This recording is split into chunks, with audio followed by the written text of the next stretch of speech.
Pernah ngerasain nggak sih ada satu orang yang kayaknya nempel terus di kepala padahal kamu sama dia tuh gak ada komunikasi sama sekali? Aneh kan rasanya? Dia nggak nelepon, enggak ngechat, bahkan nggak kelihatan batang hidungnya di kehidupan kita sehari-hari. Tapi anehnya entah kenapa dia selalu ada di sana di pikiran kita. Dari mulai kamu bangun tidur, dia orang pertama yang kepikiran. Terus pas lagi sibuk-sibuknya kerja atau lagi santai, tiba-tiba aja gitu nongol lagi di pikiran. Sampai mau tidur pun bayangannya, suaranya, atau bahkan cuma rasanya aja tuh kayak balik lagi. Wah, ini bisa kuat banget rasanya dan kayak nggak bisa dihindari. Nah, pertanyaannya kok bisa sih orang yang udah nggak kita ajak ngobrol sama sekali justru malah menuhin kepala dan perasaan kita? Kenapa hati kita seolah-olah nggak mau ngelepasin dia meskipun kalian udah dipisahin sama keheningan? Yuk, kita coba bedah bareng-bareng. Oke, pertama-tama kita lihat dulu dari kacamata psikologi. Ternyata ada alasan yang kuat banget loh kenapa pikiran kita bisa begini. Dan semua ini akarnya ada di cara otak kita ngolah emosi dan pengalaman. Jadi gini, setiap kali ada orang yang nyentuh kita secara emosional, entah itu lewat cinta, persahabatan, atau bahkan koneksi yang cuma sebentar, mereka itu ninggalin semacam jejak. Otak kita itu emang udah di-etting buat nyimpan kenangan yang emosinya kuat. Jadi wajar banget kalau pikiran kita bakal terus-terusan muter ulang koneksi itu. Apalagi kalau orang itu pernah bikin kita senang banget, semangat, atau bahkan sakit hati. Kadang-kadang nih pikiran yang nggak hilang-hilang ini sebenarnya tanda adanya urusan yang belum kelar. Mungkin hubungannya putus gitu aja atau ada kata-kata penting yang nggak sempat diucapin. Nah, diam-diaman itu ternyata nggak menghapus apa yang gegantung.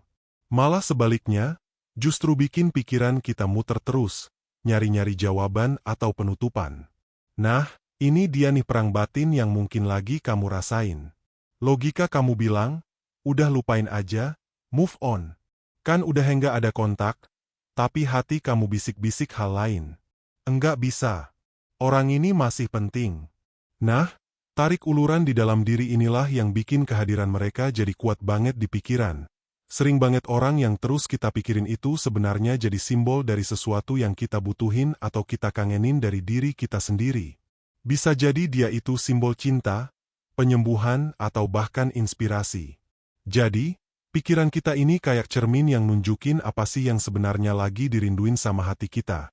Oke, tadi kan dari sisi psikologis ya. Sekarang kita coba geser ke sisi lain dari koneksi ini. Sisi yang lebih eusteris yaitu sisi energetik. Soalnya ada yang percaya kalau koneksi antar manusia itu lebih dari sekedar apa yang bisa kita lihat dan sentuh. Kutipan ini ngegambarin idenya dengan pas banget. Ada kepercayaan kalau dua jiwa udah terhubung, jarak atau enggak adanya komunikasi itu enggak bisa sepenuhnya mutusin ikatan mereka. Kayak ada benang tak kasat mata yang tetap nyambung. Pernah nggak sih kamu ngalamin tiba-tiba mikirin seseorang? Nggak lama kemudian dia nelepon atau kamu ngerasa kayaknya ada sesuatu deh yang terjadi sama dia. Padahal nggak ada yang ngasih tahu. Nah, ini bisa jadi bukti adanya ikatan bawah sadar yang lagi bekerja. Pikiran kamu seolah-olah nangkap energi dia dan itulah yang bikin kamu jadi kepikiran. Menurut hukum tarik-menarik atau law of attraction, apa yang kita fokusin itu yang bakal kita tarik. Jadi, pas kamu terus-terusan mikirin seseorang, itu sama aja kayak kamu lagi ngirimin energi yang kuat banget ke alam semesta. Pikiran yang konsisten ini bisa jadi magnet. Yang bisa jadi loh yang narik mereka balik ke hidup kamu dengan cara yang nggak terduga. Ada juga yang nyebut ini telepati. Banyak banget kan cerita orang yang bisa ngerasain kehadiran satu sama lain tanpa ngomong. Mungkin aja medan energi kalian itu masih nyambung. Masih saling kirim dan terima sinyal tanpa perlu kata-kata. Semacam percakapan sunyi yang terjadi di level jiwa. Nah, sekarang kita naik level lagi.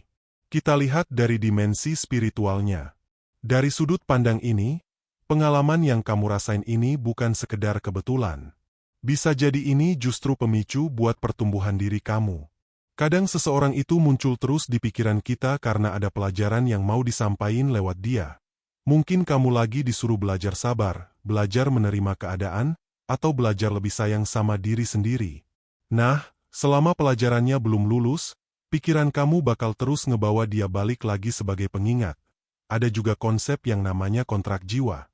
Ini keyakinan kalau jiwa kamu dan jiwa dia itu mungkin punya semacam tujuan bareng di kehidupan ini. Dan ini enggak melulus soal romantis ya. Bisa jadi ini soal karma pelajaran yang belum selesai dari masa lalu yang sekarang muncul lagi dalam bentuk pikiran dan emosi. Oke, kita udah bahas macam-macam kemungkinan alasannya. Sekarang pertanyaan paling penting. Terus kita harus gimana? Yuk, kita geser dari teori ke praktik. Ada beberapa langkah yang bisa kamu coba. Jadi, apa nih yang bisa dilakuin? Pertama, coba renungin baik-baik.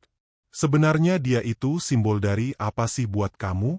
Kedua, coba cari penutupan buat diri sendiri.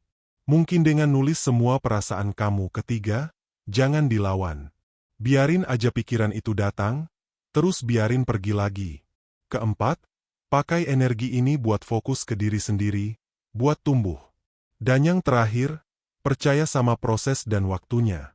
Pada akhirnya kalau ada seseorang yang terus-terusan ada di pikiran kamu, itu artinya koneksi itu masih hidup.